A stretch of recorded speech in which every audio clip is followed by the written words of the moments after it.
ভারতের প্রাচীন নগরগুলির মধ্যে কাশী, বারাণসী বা বেনারস অন্যতম। গঙ্গা তীরবর্তী এই নগরটির ঐতিহাসিক ও পৌরাণিক গুরুত্ব অপরিসীম।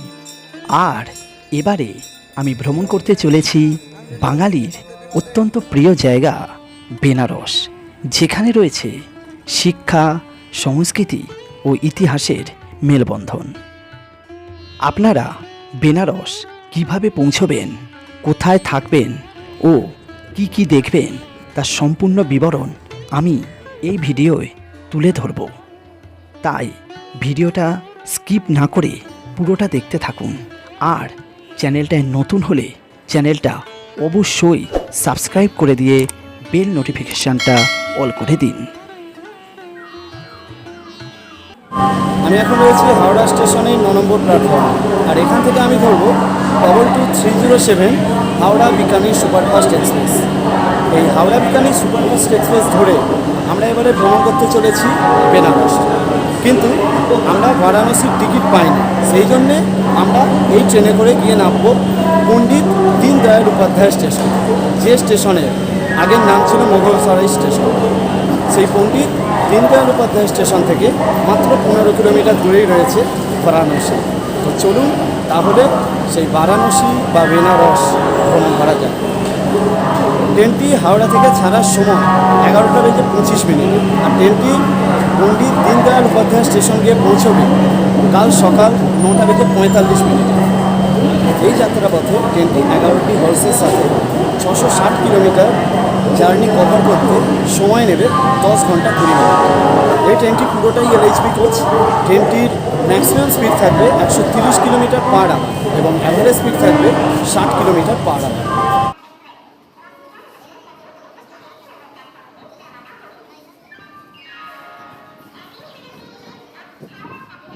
এবারে আমরা যে বেনারস ভ্রমণে বেরিয়েছি, সেই বেনারস ভ্রমণে এই হচ্ছে আমাদের 3 জনের টিম। আমার পাশেই রয়েছে সৌমিত্র, তারপরে সোমনাথ।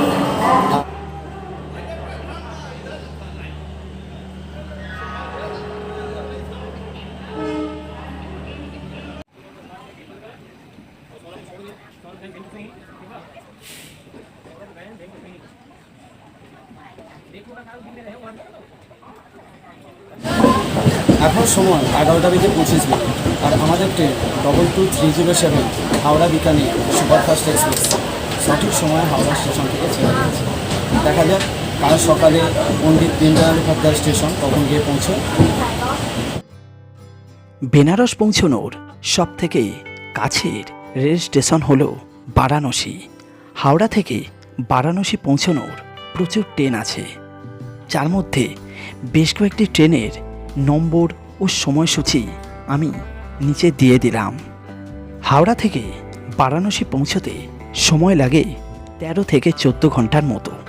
কিন্তু যদি আপনারা বারাণসীর টিকিট না পান, সেক্ষেত্রে আপনারা পণ্ডিত দীনদয়াল উপাধ্যায় স্টেশন থেকেও বারাণসী পৌঁছাতে পারবেন। সেক্ষেত্রে আপনাদের হাওড়া থেকে পণ্ডিত দীনদয়াল উপাধ্যায় স্টেশন পৌঁছতে সময় লাগবে 10 থেকে 11 ঘন্টার মতো। হাওড়া থেকে বারাণসীর টিকিটের মূল্য স্লিপার ক্লাসের 400 টাকা, 3 টায়ার এসিতে 1050 টাকা এবং 2 টায়ার এসিতে 1600 টাকার মতো। এছাড়াও সড়ক পথে ভারতের প্রায় প্রতিটি শহরের সাথে এই প্রাচীন শহরটির যোগাযোগ রয়েছে। আমাদের ট্রেন চলেছে হাওড়া বর্ধমান কর্ড লাইনের উপর দিয়ে। রাতের অন্ধকার ভেদ করে দুরন্ত গতিতে ছুটে চলেছে তার নিজ গন্তব্যে।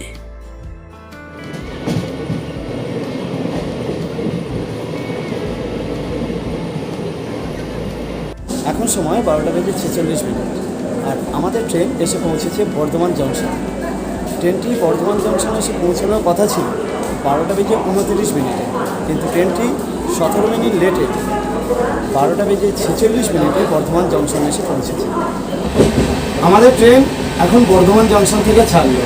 বর্ধমান জংশনে এই ট্রেনটির স্টপেজ টাইম হচ্ছে 2 মিনিট। ট্রেনটি বর্ধমান জংশনে এসে পৌঁছেছে 12:46, আর বর্ধমান জংশন থেকে ছেড়ে বেজে হচ্ছে এখন বাজে 12:48। চলুন তাহলে এখন শুয়ে পড়া যাক। দেখা হচ্ছে আগামীকাল সকালে।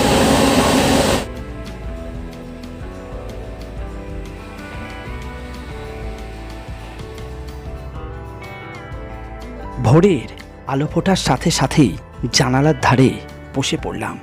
যদিও এই পথের ট্রেন জার্নি আমার নতুন নয়, তবু প্রতিবার ছুটে যায় নতুন কিছু দেখার উৎসাহ নিয়ে।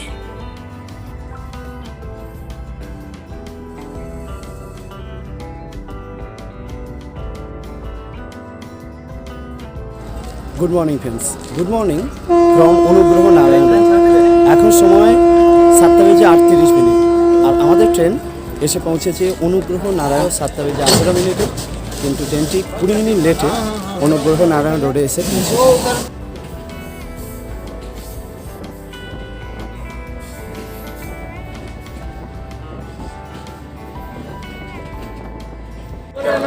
এখন সময় 7:56, আর আমাদের ট্রেন 541 কিলোমিটার জার্নি কমপ্লিট করে এসে পৌঁছেছে দেহেরি অন সোন স্টেশনে।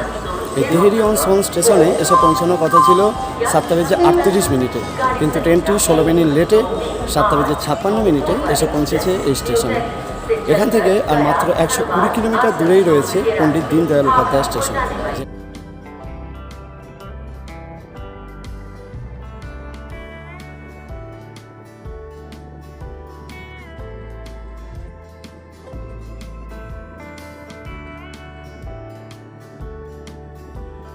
এখন সময় 8:13, আর আমাদের ট্রেন এসে পৌঁছেছে সাসারাম জংশনে।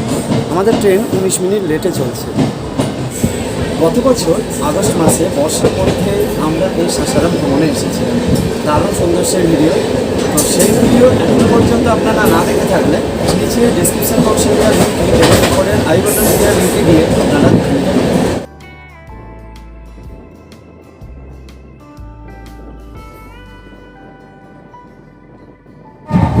আমি এখন এসে পড়েছি পণ্ডিত দীনদয়াল উপাধ্যায় স্টেশনে। আমাদের ট্রেন পণ্ডিত দীনদয়াল উপাধ্যায় স্টেশনে এসে পৌঁছলো 10:02। ট্রেনটা প্রথম থেকেই 17 মিনিট 16 মিনিট লেটে চলছিল। এখান থেকে এই ফ্লাইওভার ধরে আমরা 1 নম্বর যে প্ল্যাটফর্ম আছে সেই 1 নম্বর প্ল্যাটফর্ম দিয়ে বাইরে বেরোবো। বেরিয়ে সেখান থেকে একটা অটো নেব, নিয়ে আমরা যাব কাশী, বারাণসী বা বেনারস। চলুন তাহলে বাইরে বেরোনো যাক, অটো নেব।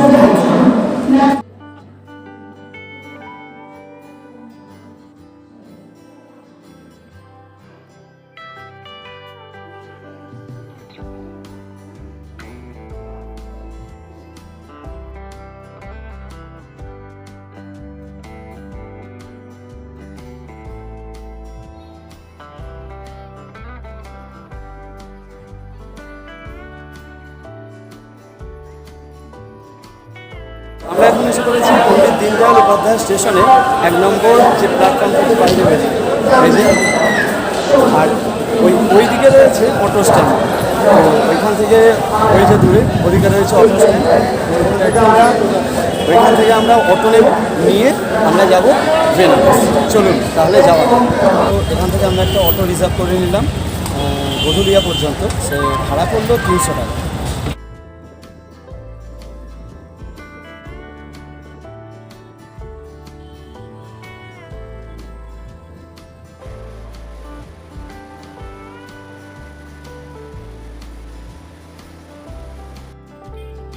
আমরা এখন এসে পড়েছি রামনগর, আর আমাদের সামনেই রয়েছে লাল বাহাদুর শাস্ত্রী প্রবেশদ্বার। আমরা এখন চলেছি বেনারসের ডবল ডেকার ব্রিজ দিয়ে। গঙ্গা নদীর উপর এই ব্রিজটির নাম মালভিয়া ব্রিজ। এটির নিচের অংশ দিয়ে গিয়েছে রেলপথ, আর উপরের অংশ দিয়ে গিয়েছে সড়কপথ। এটি নির্মাণ হয়েছিল 1887 সালে।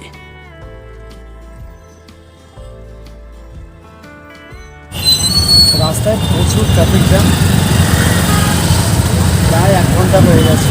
আমরা রামনগর ক্রস করেছি, এখনও 500 কিলোমিটার যেতে বাকি আছে। প্রচুর ট্রাফিক জ্যাম রাস্তায়।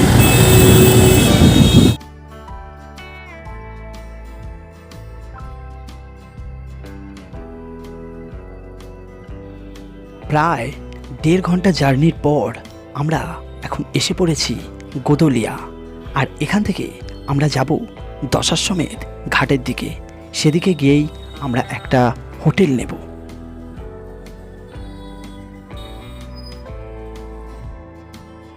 বেনারসের সাইট সিনগুলোর মধ্যে অন্যতম এই গোদলিয়া মার্কেট।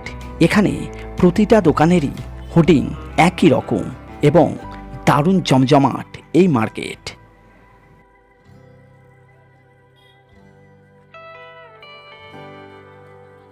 কাশী বিশ্বনাথ গলির কিছুটা আগেই রয়েছে এই হোটেল সাহু।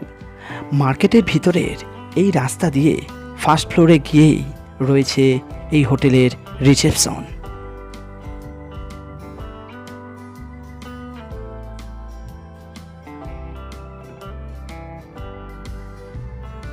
বেশ সুন্দর সাজানো গোছানো 3 তল বিশিষ্ট এই হোটেল থেকে দশাশ্বমেধ ঘাটের দূরত্ব 10 থেকে 12 মিনিট, আর কাশী বিশ্বনাথ মন্দিরের দূরত্ব 15 থেকে 20 মিনিট।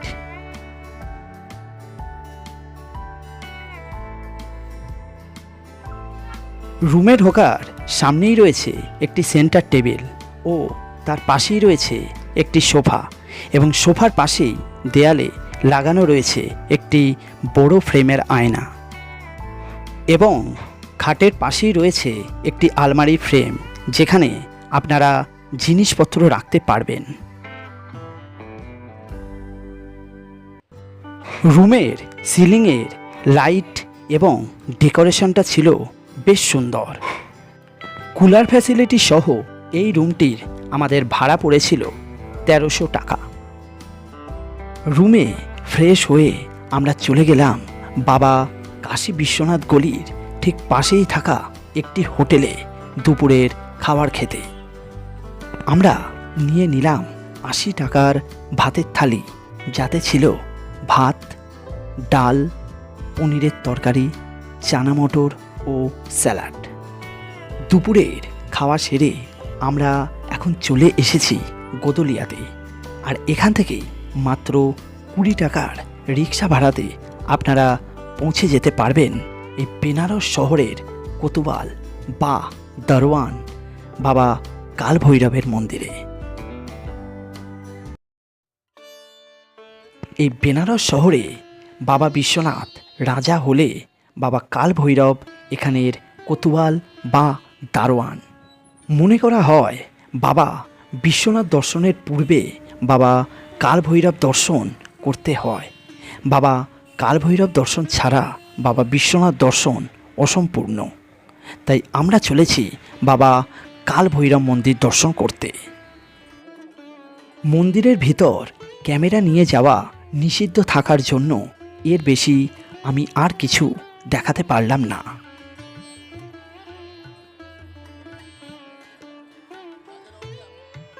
বাবা কাল ভৈরব দর্শন করে আমরা এখন চলেছি বেনারসের বিখ্যাত গলির রাস্তা দিয়ে গণেশ ঘাটের উদ্দেশ্যে। আপনারা বেনারস ভ্রমণে এসে কিছুটা সময় রাখবেন বেনারসের এই সব গলি ঘুরে দেখার জন্য।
কালভৈরব মন্দির দেখে আমি এখন এসে পৌঁছেছি গণেশ ঘাটে। আমার ঠিক পিছনেই যে ঘাটটা দেখতে পাচ্ছেন এটা হচ্ছে গণেশ ঘাট, তার পাশে যে ঘাটটা রয়েছে ওটা হচ্ছে মেহতা ঘাট, আর আমার এই দিকে যে ঘাটটা রয়েছে সেটা হচ্ছে ভোসলে ঘাট। গণেশ ঘাট আর এই ভোসলে ঘাটের মধ্যখানে একটা ঘাট দেখতে পাচ্ছি, সেটা হচ্ছে অগ্নিশ্বর ঘাট। তো আমি বাবা কালভৈরবের মন্দির দর্শন করে এখন এই জায়গায় এসে উপস্থিত হয়েছি। এখান থেকে এবার এই ঘাটগুলো দিয়ে আমি গিয়ে পৌঁছাবো দশাশ্বমেধ ঘাটে এবং সেখানে গিয়ে সন্ধ্যার যে সন্ধ্যা আরতি হবে সেটা উপভোগ করব। তো চলুন তাহলে এই ঘাট দিয়ে দিয়ে আমরা এখন গিয়ে পৌঁছাই দশাশ্বমেধ ঘাটে। আপনারা বেনারস ভ্রমণে এসে গঙ্গায় নৌকো ভ্রমণের মাধ্যমে সব ঘাট তো ঘুরে দেখবেন, তবে আমার মতে যদি সম্ভব হয় পায়ে হেঁটে এই সব ঘাটগুলো ঘুরে দেখুন, তাহলে প্রতিটা ঘাটকে আরও সুন্দরভাবে দেখতে পারবেন।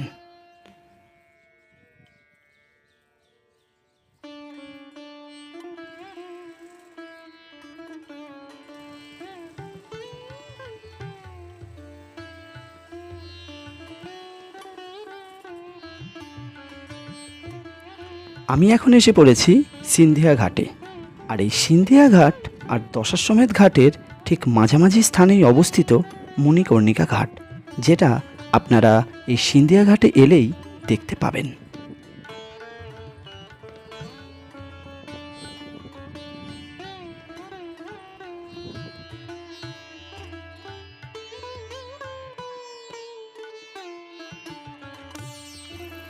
আমি এখন রয়েছি মণিকর্ণিকা ঘাটে। বেনারসের ঘাটগুলোর মধ্যে অন্যতম এই ঘাট। হিন্দু ধর্মমতে এই ঘাটে দেবী সতীর কানের দুল বা কর্ণকুন্তল পড়েছিল। সংস্কৃত ভাষায় কর্ণকুন্তলকে মণিকর্ণ বলা হয়। সেই মণিকর্ণ থেকেই এই ঘাটের নামকরণ হয়েছে মণিকর্ণিকা।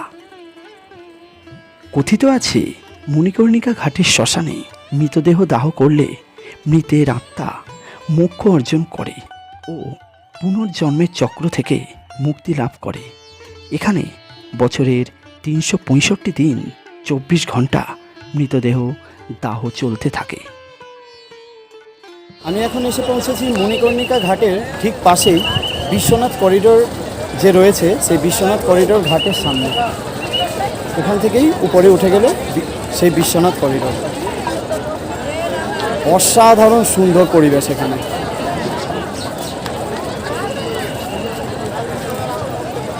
বাবা কাশী বিশ্বনাথ করিডোরের ঠিক পাশেই রয়েছে ললিতা ঘাট। বেনারসের ঘাটগুলির মধ্যে অন্যতম এই ললিতা ঘাট। হিন্দু দেবী ললিতার নামে ঘাটটির নামকরণ করা হয়েছে। 19 শতকের প্রথম দিকে নেপালের রাজা রানা বাহাদুর শাহ এটি নির্মাণ করেন। ঘাটের উপরেই রয়েছে বিখ্যাত নেপালি মন্দির, যেটি নেপালের পশুপতি মন্দিরের আদলে তৈরি।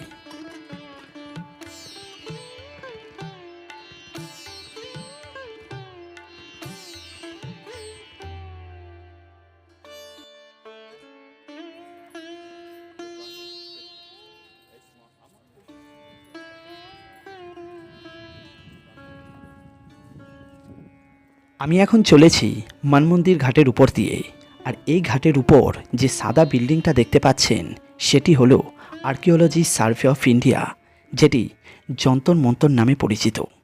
1737 সালে মহারাজা জয় সিং এটি নির্মাণ করেন। অবশেষে আমি এখন এসে পড়েছি দশাশ্বমেধ ঘাটে। এটি 1748 সালে পেশোয়ার বালাজি বাজিরাও নির্মাণ করেছিলেন। পরবর্তীকালে ইন্দোরের রানী অহল্যাবাই হোলকার 1747 সালে ঘাটটি পুনর্নির্মাণ করেন। গণেশ ঘাট থেকে দশাশ্বমেধ ঘাট হেঁটে আসতে আমাদের সময় লাগলো 1 ঘন্টার মতো। এখন সময় বিকাল 4:30, আর গঙ্গা আরতি শুরু হবে সন্ধ্যা 7টা থেকে। এখন থেকেই দর্শনার্থীরা এখানে এসে তাদের পছন্দমতো জায়গায় বসতে শুরু করে দিয়েছে, আর এখনই এখানে বেশ ভিড় লক্ষ্য করা যাচ্ছে।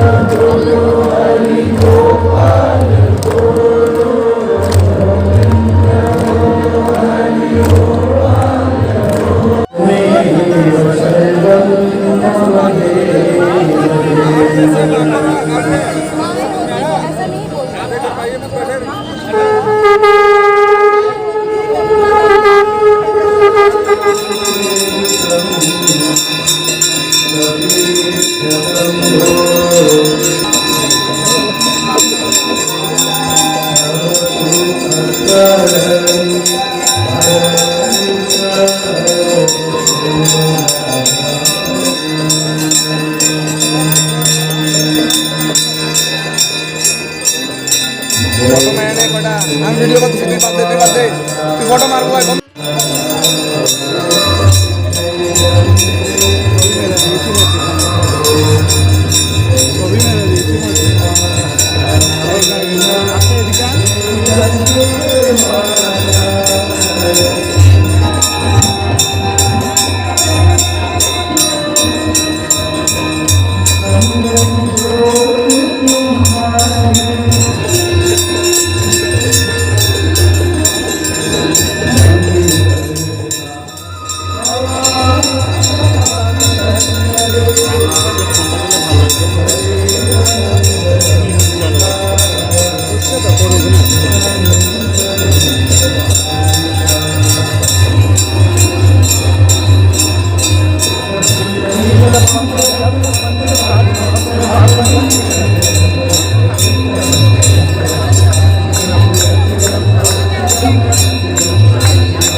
গ্রীষ্মকালে এই গঙ্গা আরতি শুরু হয় সন্ধ্যা 7টা থেকে, আর শীতকালে এই গঙ্গা আরতি শুরু হয় সন্ধ্যা 6টা থেকে।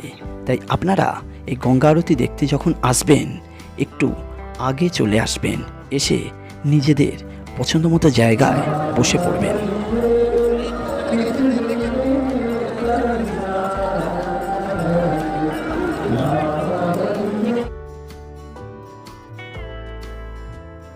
হরিদ্বার ভ্রমণে গিয়ে আমরা হরিদ্বারের হারকিপৌড়ি ঘাটে গঙ্গা আরতি দেখেছিলাম। সেই গঙ্গা আরতির মতোই মনোমুগ্ধকর এই আরতি। সেই ভিডিও এখনও আপনারা না দেখে থাকলে নিচের ডেসক্রিপশান বক্সে ও উপরের আই বটনে দেওয়া লিঙ্কে গিয়ে দেখে নিতে পারেন।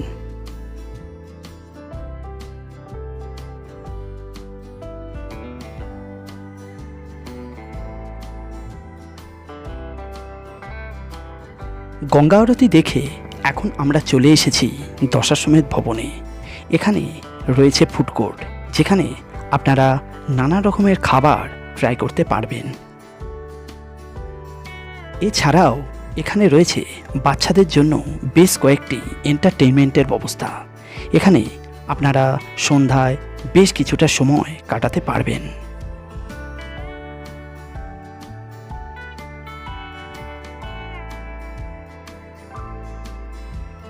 আমরা এখন চলেছি কাশী চাট ভাণ্ডারের পথে। গঙ্গা আরতির পর দশাশ্বমেধ ঘাট থেকে গোদুলিয়ার রাস্তায় রয়েছে মানুষের প্রচুর ভিড়।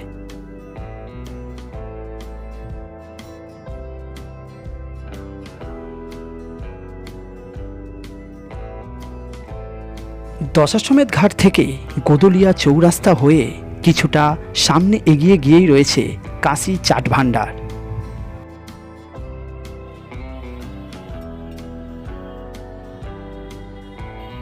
দশাশ্বমেধ ঘাটে গঙ্গা আরতি দেখে আমরা এখন এসে পড়েছি কাশী চাট ভাণ্ডারে।